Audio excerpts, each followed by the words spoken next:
ये आकाशवाणी है। प्रस्तुत है कार्यक्रम सुर्खियों में। इसके अंतर्गत सुनिए सार्वभौमिक स्वास्थ्य कवरेज दिवस पर चर्चा। इसमें भाग ले रही हैं वरिष्ठ पत्रकार अदिति टंडन। कार्यक्रम का संचालन कर रहे हैं मनोज पाठक। श्रोताओं, आज अंतर्राष्ट्रीय सार्वभौमिक स्वास्थ्य कवरेज दिवस है। आज हम इसी विषय पर इस कार्यक्रम में चर्चा करेंगे। हमारे साथ चर्चा के लिए वरिष्ठ पत्रकार अदिति टंडन आमंत्रित हैं। बहुत बहुत आपका स्वागत अदिति जी। धन्यवाद। सबसे पहले तो हम यही समझना चाहेंगे कि सार्वभौमिक स्वास्थ्य कवरेज योजना क्या है, इसका लक्ष्य क्या है और यह किस रूप में दुनिया भर में लोगों के स्वास्थ्य की गुणवत्ता बढ़ाने की दिशा में लक्ष्य रखा गया है। देखिए, हम सब जानते हैं कि प्रधानमंत्री आयुष्मान भारत जन आरोग्य योजना जो है उसकी शुरुआत 2018 में की गई थी और उसका लक्ष्य यही था कि जो सोशो इकोनॉमिक कास्ट सेंसस उस वक्त का था उसमें जो वल्नरेबल और गरीब परिवार थे उन तक स्वास्थ्य का लाभ सस्ती दरों पर कैसे पहुंचाया जाए, क्योंकि आमतौर पे यही देखा गया है कि अर्बन सेंटर्स में तो फिर भी आपके पास हॉस्पिटल्स का एक्सेस होता है, लेकिन जो गांव में रहने वाले लोग होते हैं दूर दराज इलाकों में उनके पास नहीं होता है। तो किस तरीके से उन तक पहुंचा जाए, तो उसका एक ढांचा तैयार किया गया। उस ढांचे के तहत ये डिसाइड किया गया कि health and wellness centres village के पास जहां लोग रहते हैं उसी नेबरहुड में पास में बनाए जाएं और आयुष्मान भारत कार्ड इशू किए जाएं गरीब परिवारों को, जो जैसा कि मैंने कहा कास्ट सेंसस में चिन्हित परिवार हैं। करीब 10 करोड़ परिवारों से ये योजना शुरू हुई थी और शुरू होते होते उसके बाद एक्सपैंड होती चली गई। बाद में इसमें आशा वर्कर्स को भी जोड़ा गया 2022 के करीब। और सबसे इम्पोर्टेंट जो इसका सबसे बड़ा फीचर अभी हाल ही में 11 सितंबर 2024 को जो यूनियन कैबिनेट ने मंजूरी दी है कि 70 साल से ज्यादा जितने भी लोग हैं, जितने भी वृद्ध हैं, उन सबको इस स्वास्थ्य योजना का लाभ मिलेगा। तो इसमें बेसिक जो है प्रोविजन यही है कि 5 लाख का जो हॉस्पिटलाइजेशन कवर है वो एनुअली परिवार जो होता है, जैसा कि अगर हम 70 साल से ज्यादा लोगों की बात करें तो कम से कम 6 करोड़ ऐसे लोग हैं जिनको इस योजना का लाभ मिलेगा और ये 4.5 करोड़ परिवारों का हिस्सा अभी है। तो एक परिवार में जो भी वृद्ध होगा उसको ये बेनिफिट मिलेगा और बिल्कुल फ्री योजना है। 5 लाख तक के कवर के लिए कुछ नहीं देना और इसको आयुष्मान भारत कार्ड के जरिए लोग अपना इस्तेमाल कर सकते हैं। पास के जितने भी एम्पैनल्ड हॉस्पिटल्स हैं इस योजना के तहत उसमें जाके कार्ड दिखा के अपना हॉस्पिटल में भर्ती हो सकते हैं, तो लाइनों में नहीं लगना है। तो बहुत ईज ऑफ लिविंग जिसको कहते हैं वो ये योजना प्रदान करती है बहुत गरीब परिवारों को। आयुष्मान भारत को बढ़ावा देने के लिए आइए हम जानते हैं प्रधानमंत्री ने क्या कहा। सरकार ने तय किया कि गरीब के अस्पताल में भर्ती होने का खर्च 5 लाख रुपए तक के इलाज का खर्च सरकार उठाएगी। आज मुझे संतोष है कि देश में लगभग 4 करोड़ गरीबों ने आयुष्मान योजना का लाभ उठाया है। ये 4 करोड़ गरीब अस्पताल में भर्ती हुए, इनमें से कुछ तो अलग अलग बीमारियों के लिए कई बार भर्ती हुए, अपनी बीमारी का इलाज कराया और इन्हें एक भी रुपया खर्च नहीं करना पड़ा। अगर आयुष्मान योजना न होती तो इन गरीबों को करीब करीब 1.25 लाख करोड़ रुपए अपनी जेब से देने होते। यहाँ पर एक दूसरा सवाल समझना चाहेंगे। जो चिन्हित लोग हैं जिनका कि डेटा तैयार है, उनके अतिरिक्त बहुत सारे वृद्ध व्यक्ति हो सकते हैं, बुजुर्ग व्यक्ति हो सकते हैं, तो आयुष्मान भारत प्रधानमंत्री जन आरोग्य योजना में कैसे वो अपना नाम दाखिल करवा सकते हैं, कैसे वो इसका लाभ उठा सकते हैं? ऐसी भी कोई योजना है? जब ये योजना पारित हुई थी और जब ये सवाल कैबिनेट ब्रीफिंग में सब पूछे गए थे उस वक्त मंत्रियों की तरफ से ये जवाब आया था, जैसे हमने यही पूछा था जो आपने सवाल आज मुझसे किया है कि कितने ऐसे सीनियर सिटीजन्स हैं 70 साल से ज्यादा इस देश में जिनको इनका लाभ मिल सकता है। तो ये पूरा काउंट हुआ है और ये 6 करोड़ सीनियर सिटीजन्स हैं जिनको इस योजना का लाभ मिलेगा। तो जो आप कह रहे हैं कि इसके ओवर एंड अबव हैं, वो नहीं है, क्योंकि ये तो गवर्नमेंट सिस्टम में अवेलेबल है। हम सबको पता है कि किन परिवारों में 70 साल से ज्यादा लोग रहते हैं। ये 6 करोड़ लोग हैं और ये 4.5 करोड़ परिवारों में अवेलेबल हैं, ये जितने भी लोग हैं।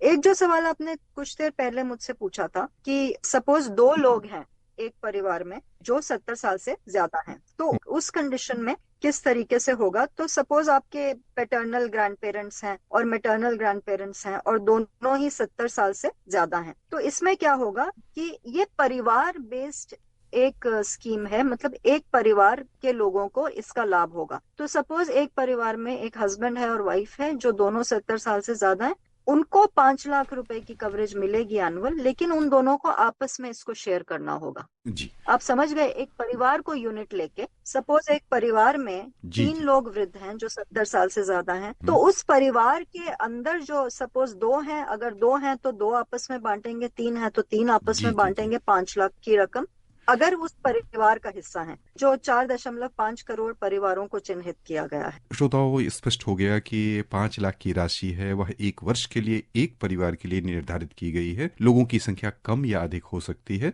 और उसमें जिन वृद्ध को आवश्यकता हो इसका लाभ उठा सकते हैं। यहाँ पर हम ग्रामीण भारत की ओर ले चलना चाहेंगे और समझना चाहेंगे कि ग्रामीण भारत में इस योजना ने किस तरह जमीनी स्तर पर लोगों को लाभ पहुंचाया है।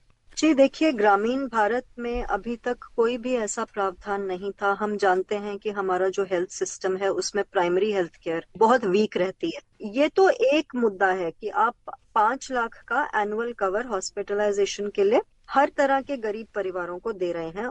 देखिए, एक चीज और जो स्पष्ट मैं कर दूं इससे पहले कि हम ग्रामीण अंचल की तरफ जाएं, जो ओरिजिनल स्कीम थी प्रधानमंत्री जन आरोग्य योजना, जिसमें 10 करोड़ परिवार जुड़े थे जी, तो उन 10 करोड़ परिवारों को तो योजना का लाभ मिल ही रहा है पहले से। अगर उन 10 करोड़ परिवारों में कोई 70 साल से ज्यादा उम्र का वृद्ध रहता है तो उनको 5 लाख का कवर एक्स्ट्रा मिलेगा, क्योंकि 70 साल से ज्यादा वृद्धों को अभी जोड़ा गया है। पहले से कवर्ड परिवारों को, जो सोशो इकोनॉमिक कास्ट सेंसस के 10 करोड़ परिवार हैं, क्योंकि अभी जो कवर हुए हैं वो परिवार 4.5 करोड़ हैं, वो ओवर एंड अबव हैं। जी, जो पहले से कोई परिवार इस योजना का लाभ ले रहा है और उस परिवार में 70 साल से ज्यादा कोई वृद्ध रहता है जी, तो उनको एक टॉप अप मिलेगा। 5 लाख का कवर उस परिवार को पहले से मिल रहा है, वो मिलता रहेगा। जी, और अगर 70 साल से ज्यादा कोई वृद्ध उनका है तो उनको 5 लाख का एक्स्ट्रा कवर मिलेगा एनुअल। जो आपने इम्पोर्टेंट एक बात कही कि ग्रामीण भारत में इसका क्या असर हो रहा है, देखिए जैसा कि हमने कहा अभी कि ये एक बहुत होलिस्टिक यूनिवर्सल हेल्थ कवरेज की स्कीम है। इसमें प्रधानमंत्री जन आरोग्य योजना एक हिस्सा है एक बड़े कॉम्प्रिहेंसिव पैकेज का। उसी पैकेज का हिस्सा जो हेल्थ और वेलनेस सेंटर, जिसका अभी पीछे नाम आरोग्य मंदिर के नाम से जो जाने जा रहे हैं, और हम जान लें कि अभी विलेज स्तर पर, जिसको हम कहते हैं कि सब सेंटर के लेवल पर, कम से कम अगर मेरी जानकारी सही है तो 1,70,000 ऐसे आरोग्य मंदिर बन के तैयार हो गए हैं। तो ये जो आरोग्य मंदिर हैं, ये जो आप ग्रामीण अंचल की बात कर रहे हैं, उसमें विलेजेस के आसपास खुले हैं और वहां पर लोग जाकर अपनी बेसिक स्क्रीनिंग करवा सकते हैं। इन हेल्थ और वेलनेस सेंटर्स में कैंसर्स की स्क्रीनिंग अवेलेबल है। आमतौर पे जो प्राइमरी हेल्थ केयर के छोटी छोटी चीजें होती हैं, वहां आपको डॉक्टर्स, कोई खांसी जुकाम की प्रॉब्लम है आप जाके दिखा सकते हैं, कोई क्रॉनिक इशू है आप जाके दिखा सकते हैं, टीबी का प्रॉब्लम है, अगर आपको ज्यादा कोई बीमारी है तो आगे रेफर कर दिया जाएगा। तो मतलब सरकार अभी जो आयुष्मान भारत के पैकेज के माध्यम से, जो नेशनल हेल्थ मिशन का हिस्सा है, उसके माध्यम से ग्रामीणों के लिए ये जो हेल्थ सेंटर्स हैं, आरोग्य मंदिर हैं, ये घर घर तक प्राइमरी हेल्थ केयर पहुंचाने का काम कर रहे हैं और रेफरल का काम कर रहे हैं। यहाँ पर हम थोड़ा सा और कार्यक्रम को विस्तार देना चाहेंगे और समझना चाहेंगे कि आयुष्मान भारत के माध्यम से या अन्य सरकार की योजनाओं के माध्यम से, अभी तक हमने चर्चा की कि अस्पतालों में दाखिला हो जाएगा, लेकिन अस्पताल में दाखिला के साथ जो अन्य खर्चे होते हैं, जैसे कह लें दवाओं की खरीद पर या पोषक आहार के लिए आवश्यकता पड़ती है, तो वहां पर भी क्या कुछ कदम उठाए गए हैं या इस योजना के तहत लाभ मिलता है क्या? देखिए, जो आपने दवाइयों का जिक्र किया है वो तो जन औषधि केंद्रों के माध्यम से जो फ्री मेडिसिन अभी और हाईली सब्सिडाइज्ड, जिसको कहते हैं बहुत ही कम मात्रा में, वो सब्सिडाइज्ड मेडिसिन अवेलेबल करवाई जा रही हैं। और जन औषधि केंद्रों का तो ये है कि हर तरह के, मतलब अर्बन एरिया में, सेमी अर्बन एरिया में, रूरल एरिया में ज्यादा से ज्यादा जन औषधि केंद्र खोले जा रहे हैं। यहाँ तक कि टर्शरी केयर हॉस्पिटल्स में भी जन औषधि केंद्र खोले गए हैं। जैसे कि हम जानते हैं कि all India institute of medical sciences जो दिल्ली में है, उसमें भी जन औषधि केंद्र की एक ब्रांच खोली गई है। तो आमतौर पे आम लोग भी जाके वहां से सस्ती दवाइयों का लाभ ले सकते हैं, बल्कि कैंसर की बहुत सी ऐसी दवाइयां हैं जो आपको 70%, 80% कम कॉस्ट पे इन जन औषधि केंद्रों के माध्यम से मिलती हैं। एक और सवाल समझना चाहेंगे आपके माध्यम से कि देश में जो सामान्य स्वास्थ्य की बेहतरी के लिए जो सरकार की योजनाएं हैं, उसमें विशेष रूप से महिलाओं के लिए जो मातृत्व की दिशा में आगे बढ़ रही हैं, उनके लिए, साथ ही छोटे बच्चों के लिए कोई विशेष योजना चल रही हो जिसका लाभ उठा सकते हो आम लोग? ये जो महिला और बाल विकास मंत्रालय है, उसकी तरफ से एक योजना जो चलती है, उसका ये नाम है प्रधानमंत्री मातृत्व वंदना योजना, जो चलती है। एक सेंट्रली स्पॉन्सर्ड स्कीम है जी। और जो कार्यान्वयन करने वाली मिनिस्ट्री है वो, जैसा कि मैंने कहा, ministry women and child development की मिनिस्ट्री है। इसमें बेसिकली क्या है कि जो प्रेग्नेंट महिलाएं हैं, जिनका कि आपने जिक्र किया, और जो लैक्टेटिंग मदर्स हैं, तो जी। उनको 6,000 रुपए का ब्रेस्ट फीडिंग मदर्स को कैश सपोर्ट दिया जाता है। तो ये एक बहुत इंपॉर्टेंट स्कीम है जो काफी देर से चल रही है, और इसकी भी एक्सपेंशन काफी हद तक बार बार सरकार ने की है। यहाँ पर कोई सलाह आप देना चाहें जहां आम लोग इस योजना का लाभ उठा सकें, साथ ही सरकारी नीतियों में परिवर्तन हो या इसका अगला चरण हो जिससे कि हर किसी को लाभ पहुंच सके, कोई आपकी विशिष्ट सलाह जो आप देना चाहें? देखिए, सलाह तो यही है कि आज भी मुझे लगता है कि सरकारी योजनाएं तो बहुत हैं, लेकिन जिसको कहते हैं कि उन योजनाओं की जानकारी का अभाव अभी भी ग्रामीण अंचल में देखने को मिलता है। हम देखते हैं कि आशा वर्कर्स के माध्यम से बहुत अवेयरनेस क्रिएट करने की जरूरत है। वो कर भी रही हैं। देखिए, आशा वर्कर्स को बहुत इंसेंटिवाइज करने की जरूरत है, क्योंकि ये आपका जिसको कहते हैं रूरल हेल्थ कार्डर है, जो गांव गांव जाकर आपकी तमाम स्वास्थ्य की योजनाएं, महिला और बाल विकास की योजनाओं को एक अमली जामा पहनाने का काम करती हैं। आशा वर्कर्स हो गई, एएनएम्स हो गई, ऑक्सिलरी एंड नर्सिंग मिडवाइफ्स। तो इनको जितना इनका मेहनताना बढ़ाया जाए उतना बेहतर है। सरकार कोशिश करती है, फाइनेंशियल कंपोनेंट को बढ़ाना इतना आसान नहीं होता, बहुत कुछ देखना पड़ता है। पर मुझे ऐसा लगता है कि एक तो आशा कार्डर को एक्सपैंड करने की जरूरत है, एएनएम कार्डर को एक्सपैंड करने की जरूरत है, प्लस अवेयरनेस के लिए कोई इनोवेटिव स्टेप्स बनाने की जरूरत है कि डिमांड कम्युनिटी से आनी चाहिए।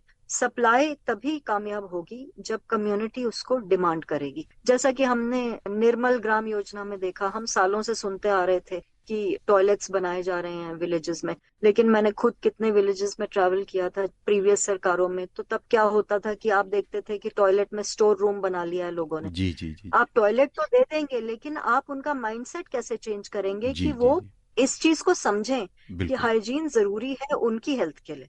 तो ये माइंडसेट चेंज के लिए इनोवेटिव अवेयरनेस कैंपेन्स की जरूरत है आज भी। ये आपने बहुत बढ़िया सलाह दी है। श्रोताओं, यदि आप इस कार्यक्रम को सुन रहे हैं तो ये ध्यान रखिए कि ये हमारा, आपका, हर किसी का दायित्व है कि जो सरकार की योजनाएं हैं, जिस लक्ष्य से शुरू की गई हैं, उन लक्ष्यों का सही अर्थों में अनुपालन हम और आप मिलकर ही सुनिश्चित करें। यदि हम ऐसा कर सकें तो एक व्यापक मानसिकता में बदलाव होगा और योजनाओं का लाभ हमारे आपके घर आंगन तक अच्छी तरह पहुंचेगा। यहीं पर श्रोताओं की ओर से अदिति जी, आपका बहुत बहुत धन्यवाद। धन्यवाद। अभी आप सुन रहे थे सार्वभौमिक स्वास्थ्य कवरेज दिवस पर चर्चा। इसमें भाग ले रही थी वरिष्ठ पत्रकार अदिति टंडन। कार्यक्रम का संचालन कर रहे थे मनोज पाठक। ये कार्यक्रम आकाशवाणी के समाचार सेवा प्रभाग द्वारा प्रस्तुत किया गया। इसे आप हमारे mobile app news on AIR और YouTube channel news on AIR official पर भी सुन सकते हैं। इस कार्यक्रम के संबंध में अपनी प्रतिक्रिया आप हमें ईमेल या व्हाट्सएप के माध्यम से भेज सकते हैं। ईमेल का पता है airnsdtalks@gmail.com और व्हाट्सएप नंबर है 9289094044।